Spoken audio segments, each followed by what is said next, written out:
বাবা এটা কি? এটা হ্যাঁ কি? এটা ডাটা বলো। এটা কি? আচ্ছা এটা কি? এটা টম। এটা টমেটো। আর এটা আদা। আর এটা কি? এটা ঝাল মানে লঙ্কা, একটু বুঝতে হবে।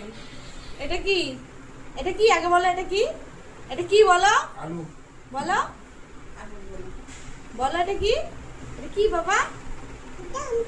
টম টম তো আমি বুঝছি। এটা কি? এটা এটা কি? টাটা এতক্ষণ হলো টাটা। এই ক্যামেরা অন করলে তখন আরো কোনো কথা বলে না।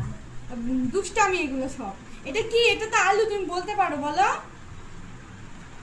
দেখো দুষ্টামিটা দেখো। হ্যাঁ এটা টম। ও টমটা খুব ভালোবাসে আর কি। টম আর ডিম। ডিমটা দেখে এবার টাটা করে দাও, টাটা।